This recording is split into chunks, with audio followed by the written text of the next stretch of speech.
अस्सलाम वालेकुम। आज की इस वीडियो के अंदर हम बात करेंगे कि अरे क्या होती है। आज से पहले हमने सी की लैंग्वेज के अंदर जो भी पढ़ा उसमें शामिल था इफ़ एल्स को पढ़ना, फॉर वाइल लूप को पढ़ना, और उसके बाद हमने पढ़ा कि हम कैसे फॉर वाइल लूप को यूज़ करके शेप्स को बना सकते हैं। ये काम काफ़ी ज़्यादा ईजी था। स्विच स्टेटमेंट भी पढ़ी, ट्रिनिटी ऑपरेटर भी पढ़ा, लेकिन इन सब कामों के अंदर, इन सब स्टेटमेंट्स के अंदर, इन सब स्ट्रक्चर्स के अंदर हमें जब भी वेरिएबल के अंदर कोई वैल्यू असाइन करवानी पड़ती तो हमें डिफरेंट वैल्यूज़ के लिए डिफरेंट वेरिएबल्स को असाइन करना पड़ता था। लेकिन ये काम काफ़ी ज़्यादा लेंथी था। तो इस काम से बचने के लिए साइंटिस्ट ने एक नया मेथड निकाला जिसको कहते हैं अरे। अरे एक इस तरह का मेथड होता है जिसके अंदर हम एक वेरिएबल के अंदर मल्टीपल वैल्यूज़ को स्टोर करवा सकते हैं। फॉर एग्जांपल, आप एक हॉस्पिटल के अंदर एक एडमिन स्टाफ के तौर पे काम करते हैं और आपके पास रोज़ाना डिफरेंट एज के क्लाइंट्स आते हैं, पेशेंट्स आते हैं, और आपने अब उन सब की एज को स्टोर करवाना है। अगर मैं हर इंसान की एज को डिफरेंट वेरिएबल के अंदर स्टोर करवाना लग जाऊँगा तो ये काफ़ी ज़्यादा लंबा और लेंथी काम होगा।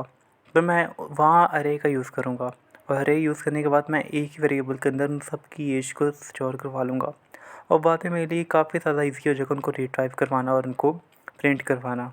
ये फ़ायदा होता है अरे का। मल्टीपल्स वेरिएबल्स का जो डाटा होता है वो सिर्फ एक वेरिएबल के अंदर आ जाता है। इससे हमारे प्रोग्राम की लेंथ काफ़ी ज़्यादा कम हो जाती है। सबसे पहले हम बात करेंगे कि सी की लैंग्वेज के अंदर सिंटैक्स को कैसे डिक्लेयर करवाया जाता है एक अरे का। बेसिकली अरे क्या होता है कि हम जब एक ही वेरिएबल के अंदर मल्टीपल डाटा को स्टोर करवाना हो तो हम अरे को यूज़ करते हैं। इसका जो सिंटैक्स होता है वो काफ़ी ज़्यादा ईजी होता है। सबसे पहले डाटा टाइप आ जाएगी। डाटा टाइप के बाद हम अरे का जो भी नेम होगा वो आ जाएगा।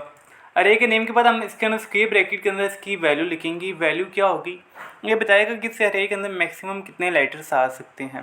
फॉर एग्जांपल, अगर मैं यहाँ 5 लिखता हूँ तो वो यहाँ 5 लेटर से ज़्यादा कोई भी लेटर आना या कोई भी नंबर आना अलाउ नहीं करेगा। लेटर होगा तो उसके लिए डाटा टाइप क्या होगी, 4 की।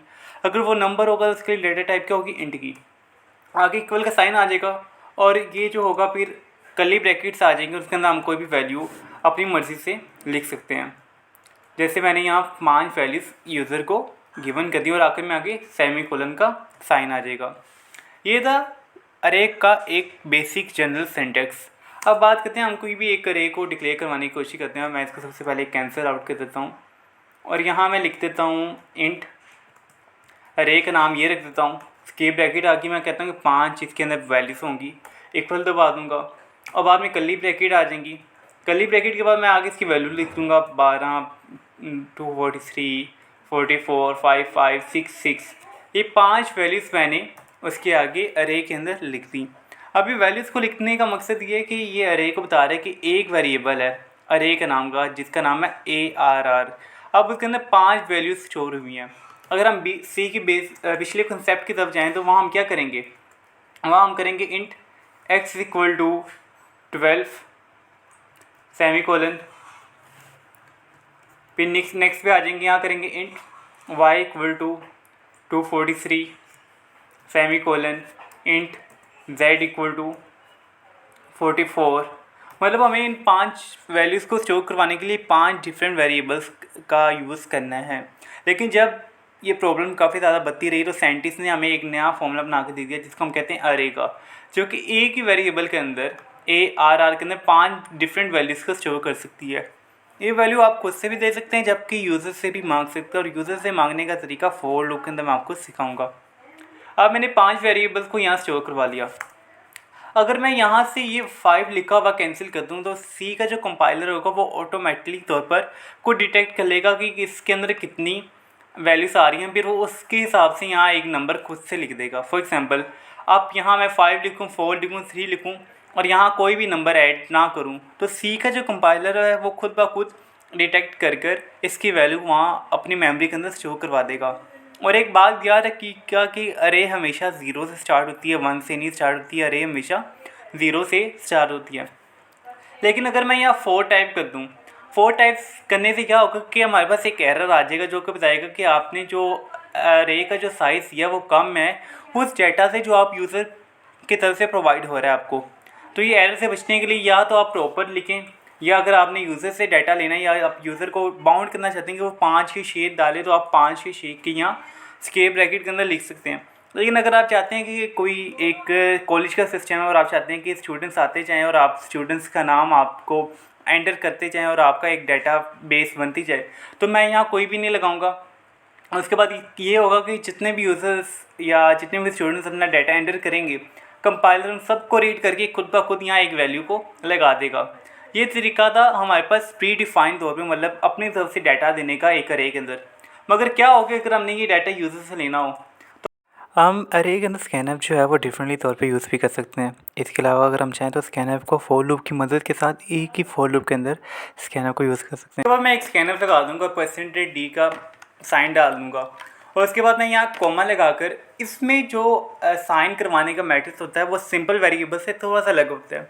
इसमें क्या होता है कि हमने सबसे पहले अरे लिखना है और अरे लिखने के बाद हमने स्केप ब्रैकेट और जिस इंडेक्स के अंदर उस वैल्यू को स्टोर करवाना है उसका नाम लिख देंगे। फॉर एग्जाम्पल जो पहली वैल्यू है वो मैं चाहता हूँ कि वो यूज़र 0 इंडेक्स के अंदर स्टोर करे, तो मैंने स्कैनएफ ये लगा दिया। एक बार हम यहाँ ऊपर यूज़र से 5 वेरिएबल्स के डाटा मांगते हैं। उसके बाद मैंने भी स्कैनएफ लगा दी। मैं इसको ही कॉपी पेस्ट करता रहता हूँ। मैं सबको कॉपी कर लिया और नीचे आगे पेस्ट कर रहा हूँ, फिर नीचे पेस्ट कर रहा हूँ, फिर नीचे पेस्ट कर रहा हूँ, फिर नीचे पेस्ट कर रहा हूँ। 5 वैल्यूज़ मांगी तो मैंने यहाँ 5 स्कैनएफ लगा दी और हर बार मैं उसके इंडेक्स के अंदर एक एक चेंज करता जाऊँगा। ये वो मैटर है जिसकी वजह से हम यूज़र से डाटा मांगने की कोशिश कर रहे हैं।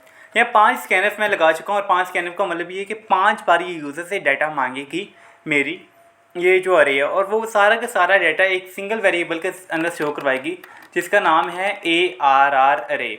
उसके बाद अब मैंने इसको प्रिंट भी करवाना है, तो प्रिंट करवाने के लिए मैं प्रिंटएफ यूज़ करता हूँ और प्रिंटएफ के लिए मैं एक ब्रैकेट लगाता हूँ सेमीकोलन का साइन %d और उसके बाद कोमा, और कोमा लगाने के बाद मैं अरे और उसका नाम लिख देता हूँ कि जो वाली वैल्यू को मैंने प्रिंट करवाना है। अब गलती यहाँ हो रही है कि हमने यहाँ भी सिंपल वेरिएबल की तरह यहाँ एंड का साइन लाजमी यूज़ करना है ताकि उसको पता चल जाए कि इसका एड्रेस क्या है। अगर हम ऐसा नहीं करेंगे तो हमारे पास एक एरर आ जाएगा। यहाँ मैंने पहली प्रिंटएफ लगा दी। पहली प्रिंटएफ लगाने के बाद मैं इसको ही कॉपी करता हूँ और नीचे मैं पेस्ट कर देता हूँ 5 बार इसको ही, मतलब जो 5 यूज़र से मैंने डाटा मांगा है मैंने उसको ही पेस्ट कर दिया। अब इनकी जगह भी मैंने के जो नाम है वो रख दूँगा, फिर 4 3 2 1। मैं आपको समझाने की पूरी कोशिश करता हूँ कि ये जो 0 1 2 3 लिखा है इसका क्या मतलब है। अब फॉर एग्जांपल यूज़र जो है मैं उससे डाटा मांगता हूँ वो मुझे देता है 44 22 11 66 22। अब ये जो डाटा है 44 ये स्टोर होगा इस वाली अरे के अंदर जिसका नाम 0 है, ठीक है। जिस अरे का इंडेक्स 0 है ये उसके अंदर स्टोर होगा। जिस अरे का इंडेक्स 0 है ये 44 डाटा इसके अंदर स्टोर होगा। अगले बार लिखा हुआ 22, वो डाटा किस में स्टोर होगा जिसका इंडेक्स 1 है, क्योंकि अरे किससे स्टार्ट होती है 0 से। उसके बाद जो 11 लिखा है वो किसके अंदर स्टोर होगा 2 के अंदर। फिर जो 66 है वो किसके अंदर स्टोर होगा 3 के अंदर। 22 किसके अंदर होगा 4 के अंदर। इसी तरह जब मैंने प्रिंटएफ लगानी है तो जब मैं ये वाली प्रिंटएफ यूज़ करूँगा तो ये प्रिंटएफ क्या करेगी, मेरा जो डाटा होगा अरे 0 के अंदर, क्या है डाटा अरे 0 के अंदर 44, ये इसको 44 को प्रिंट करवा देगा। इसी तरह ये मैं सारी कमांड्स को लिख लेता हूँ और मेरे पास डाटा प्रिंट होकर आ जाएगा। लेकिन ये काफ़ी लेंथी सा मेथड है। नीचे मैं एक बार गेट ch लगा लूँ,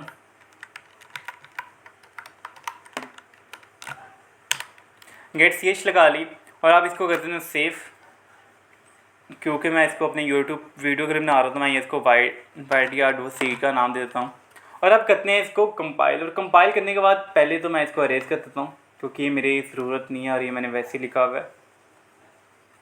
हाँ, अब इसको करते हैं कंपाइल और देखते हैं कि कंपाइल करने के बाद हमारे पास इसकी क्या आउटपुट निकलती है।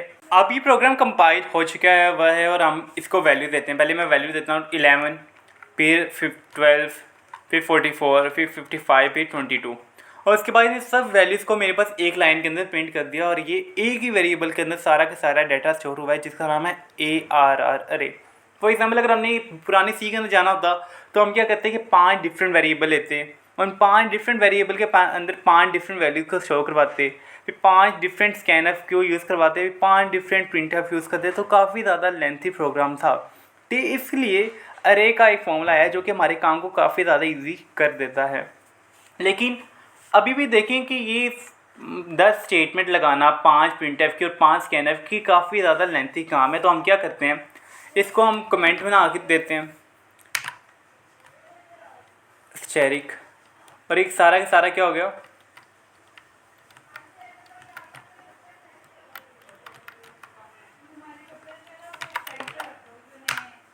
ये सारा का सारा हो गया कमेंट।